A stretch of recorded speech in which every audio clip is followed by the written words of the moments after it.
हमने कैसे कैसे काम किया, जैसे 1000 और 2000 के नोट खत्म कर दिए। चुनाव में वही बड़े बड़ी मात्रा में ट्रैवलिंग करते हैं, क्यों कि ये काला धन खत्म हो। हमने सुप्रीम कोर्ट ने कहा था कि 20,000 रुपये तक पॉलिटिकल पार्टियां कैश ले सकती हैं। मैंने कानून बनाकर, नियम बना करके 20,000 को 2,500 कर दिया। क्यों? क्योंकि मैं नहीं चाहता था कि ये कैश वाला कारोबार चले। फिर मैंने कहा है कि इलेक्टोरल बॉन्ड, कि जो पार्टी अपना सीक्रेसी मेंटेन करना चाहती है। होता था क्या, जैसे हम पहले बीजेपी में चेक से पैसा लेंगे तय किया, तो सब व्यापारी लोग हमें आकर के कहें साहब हम चेक से दे ही नहीं सकते। हमने कहा क्यों नहीं दे सकते? बोले हम चेक से देंगे तो हमें लिखना पड़ेगा, हम लिखेंगे तो जो सरकार है वो देखेगी कि ये विपक्ष को इतना पैसा दिया, तो हमें तो वो परेशान करेंगे। तो बोले हम तो पैसे देने के लिए तैयार है लेकिन चेक से नहीं देंगे। तो मुझे याद है हमारे 90 के दशक में जो चुनाव में हमको बड़ी दिक्कत आई थी, पैसे नहीं थे हमारे पास, और हम नियम लगा के बैठे थे कि हम चेक से लेंगे। देने वाले देने को तैयार थे, चेक से देने की उनकी हिम्मत नहीं थी। तो ये सारी चीज़ों का मुझे पता था। तो मैंने कहा भाई, तो हमने कहा भाई ऐसा है, अब देखिए इलेक्टोरल बॉन्ड न होते तो किस व्यवस्था में ताकत है वो ढूंढ के निकालते कि पैसा कहाँ से आया और कहाँ गया। ये तो इलेक्टोरल बॉन्ड की सक्सेस स्टोरी है कि इलेक्टोरल बॉन्ड थे तो आपको ट्रेल मिल रहा है मनी का, कि किस कंपनी ने दिया, कैसे दिया, कहाँ दिया। अब उसमें अच्छा हुआ बुरा हुआ वो विवाद का विषय हो सकता है, इसकी चर्चा हो। मुझे जो चिंता है वो, मैं ये कभी नहीं कहता हूँ निर्णय में कोई कमी नहीं होती है, निर्णय तो चर्चा कर सीखते हैं, सुधारते हैं। इसमें भी सुधार के लिए बहुत संभावना है, लेकिन आज हम पूरी तरह काले धन की तरफ देश को धकेल दिया है।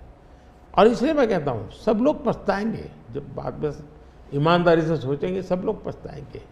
तो जो अब इलेक्टोरल बॉन्ड्स पे बहस ऑपोजिशन छेड़ रही है, वो कह रहे हैं कि ये सबसे बड़ा घोटाला है, मोदी जी का घोटाला है। वो कह रहे हैं कि कहते थे कोई घोटाला नहीं, इसमें सारी चीजें निकल के आ गई कि जो केसेस थे वो लोग बीजेपी को फंड कर रहे हैं। अरे भाई, मेरी पार्टी को जितना फंड मिला है वो फंड में परसेंटेज निकाल दो केसीस वालों ने, और केसीस तो हर व्यक्ति पर चलती है।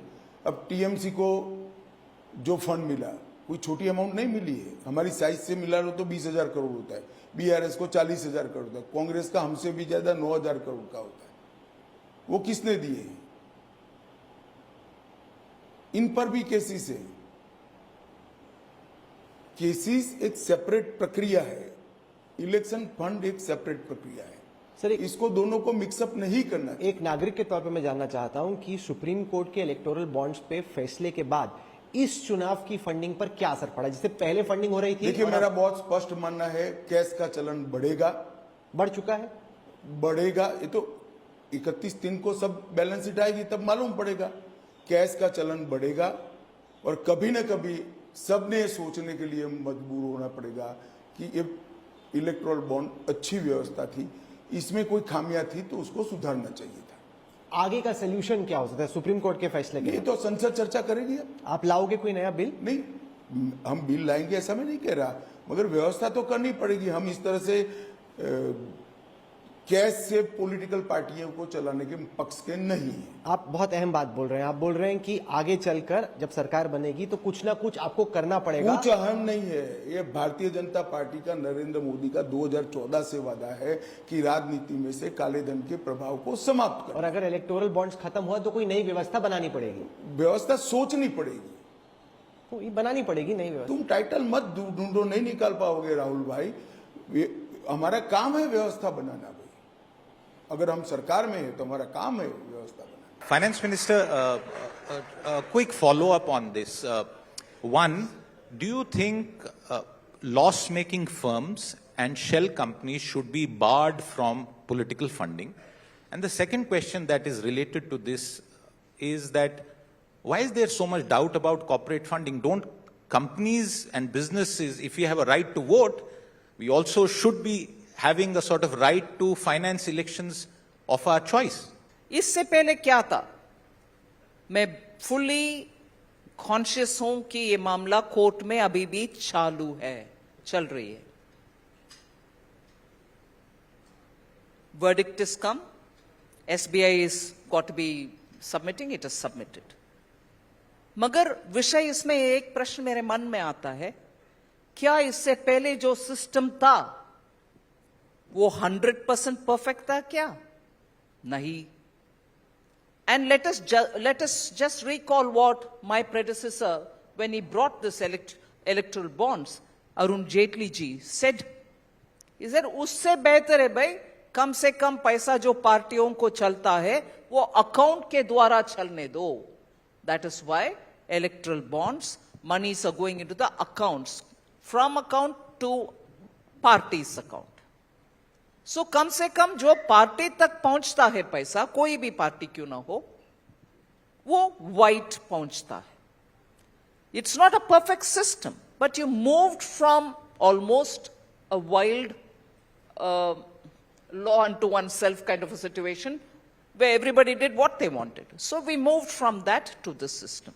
This is certainly not perfect, but one bit better. Now, that's not it. Fine. In the wisdom of Supreme Court, they thought this is not the way to go about it. Sorry. All right.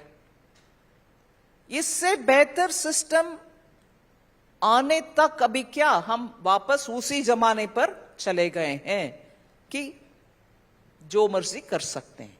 Cash में दो, check में दो, कुछ में दो, कुछ और में दो, वगैरह. I am not criticizing the supreme court's judgment. अभी हमारा प्रयत्न ये होना चाहिए, कम से कम इससे बहुत सारे सीखना लायक है कि अभी जो कानून जब भी होगा कि नहीं होगा. आई am not commenting on it. It's not a headline for Rahul to say finance minister said that the new government there will be. I'm not saying anything. I'm only saying if at all whenever something comes, we'll have to introduce elements of lessons that we've taken from this to make sure there is a transparency. That transparency will have to be progressively better than each earlier system.